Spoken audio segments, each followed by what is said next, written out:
Students are in a unique position to change things. Campuses have tens of thousands of people who are probably interested but might not know how to take action and to get involved. I've been working with the Amnesty International campaigning for the releasing of political prisoners, especially for the 88 generation student group. I've been inspired by this campaign a lot because my father is one of the leaders of 88 generation student group as well. So since 1988 to until now, at least 135 political prisoners died in prison or at the interrogations. He kicking, punching, and beating, and then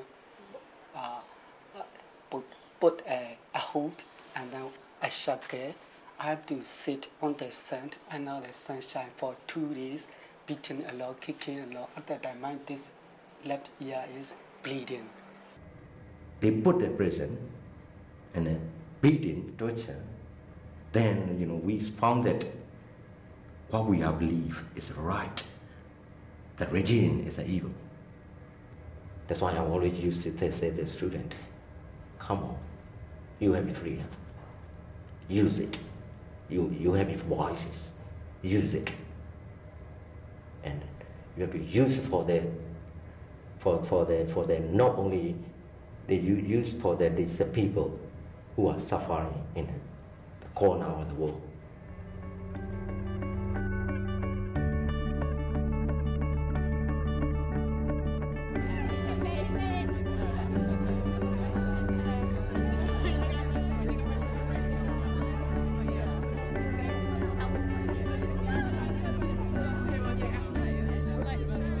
Today we're doing an action that's focusing on political prisoners of conscience in Burma.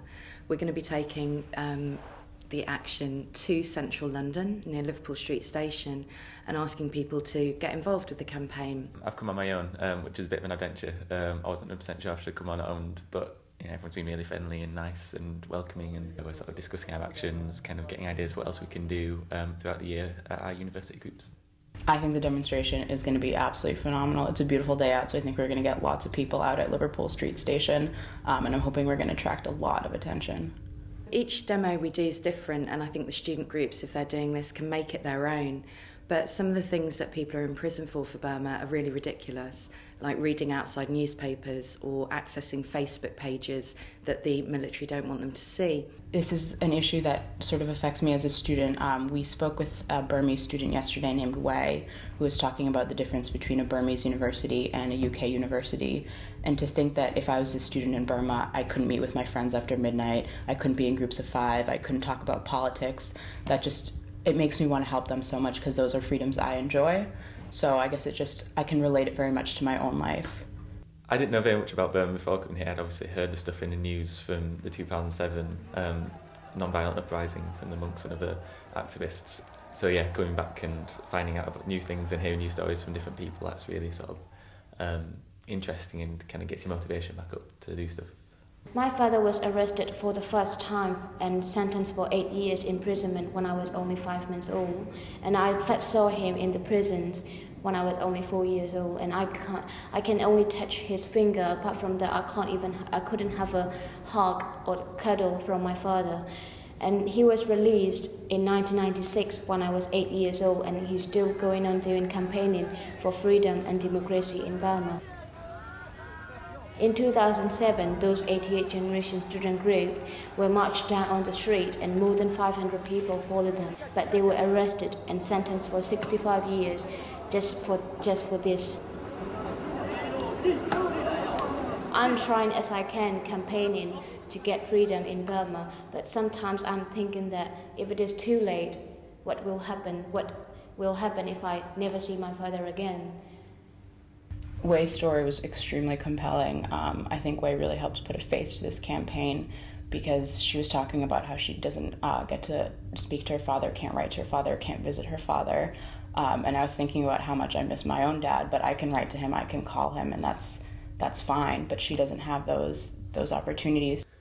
The idea that people can be locked up for their political views and what they believe is it's scary, and I think our government should be doing more to really push for change in that country.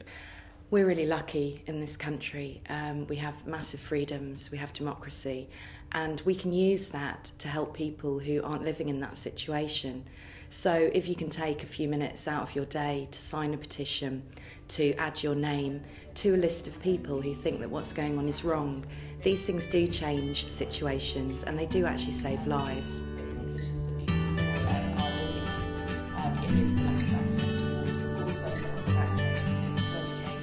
We advocate peaceful protests and we think that that's really effective. It might seem a bit daunting if you haven't done it before, but you just need to find out who owns the land you'd like to walk on. Letting the police know is a courtesy. You still have the right to protest in this country, but we do recommend that you let them know. That's mainly for safety, so that they can be on hand if anything were to happen. But really, to plan it as a group and make that planning part of the action, learn more about the subject, take the facts and turn those into creative ideas. We tend to go for banners and placards and things that are easily made with a thing done, little message on a computer. I think we're about trying to get people to look and to hear a message, and very often the message is very specific and very often it's about the individual person. So the focus, for example, today's demonstration, we did an actual focus on 13 political prisoners, each doing 20, 30, 50 years in prison for doing nothing at all. So students can act out some of those instances and then be put into a cage, put into prison, which when you're walking through central London is something you don't normally see. It's that element of something that's different that might make you stop and look. And also we really like to give people something to take away, so that if they've been interested in what they've seen, they can then go and do something about it in their own space and with their friends. People ask me, how do we make an effective impact? And there's a wonderful crime in Burma for which lots of people get locked up, which is disturbing public tranquility. And I think in lots of ways what we do in demonstrations is how to do that effectively. Pressure like this does work. You know, we didn't think South Africa was going to change. It did. Burma might seem pretty hopeless, but it will be more hopeless unless we do things like this.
There are people in prison for protesting. And they're there for life, so it's good that people are trying to get them free.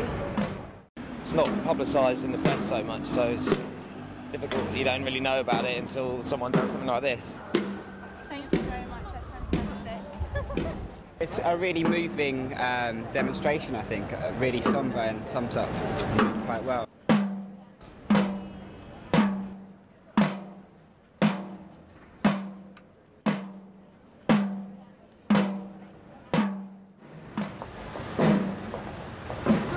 Well, I saw a bunch of people signing the petitions and a bunch of people walking away with doves. And I guess the hope is that they're going to go home and say, saw the crazy thing on the street today and look at this, and hopefully they'll tell their friends and spiral out.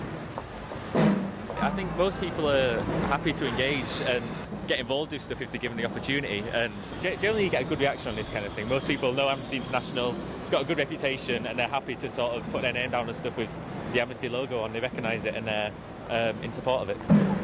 Most of the people want to sign in and they want to find out more about Burma. This is really great experience I've ever had to walk down with the students, because I've never walked down with the students before, like these demonstrations in Burma or here, even though I'm in a political area. So this is really great experience I've ever had in my life. As activists, we need to have like a melting pot of different strategies and techniques and things, and I think the kind of stuff Amnesty does is one of those very important ways of really talking to people and engaging with people. So, yeah. I'm hoping that when I go back to my university, we'll be able to show people at my uni, you know, this is what we've did with all these other kids from the UK. Like, look at the impact we had. We had people stopping on the street saying, hey, what are you doing?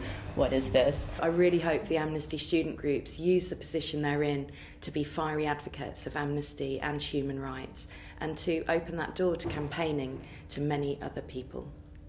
Doing it on a small scale here, hands-on, how you do this is what you do, this is what you got to sort out, what you got to deal with, how do you get your message across simply, all these kind of things. They've all gone away with that. I want to tell all the students that don't forget Burma. You can tell your friends and you can tell your family and you can tell the people you know about this, my life and those political prisoners' life in Burma. Still hope that we will get the freedom, dignity, and peace to my people. 3,000 people shot from on high, cut down in protest, not wanting to die. Wet with blood the stained shirts of those who survived. Military dictator, I ask you, how do you dream and what you dream about? And how do you sleep at night?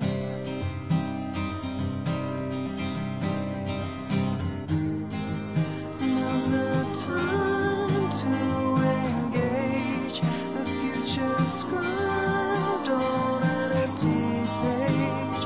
Now's the time to engage, now's the time for change.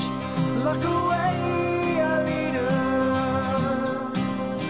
still the grain that feeds us. Build a castle in the clouds,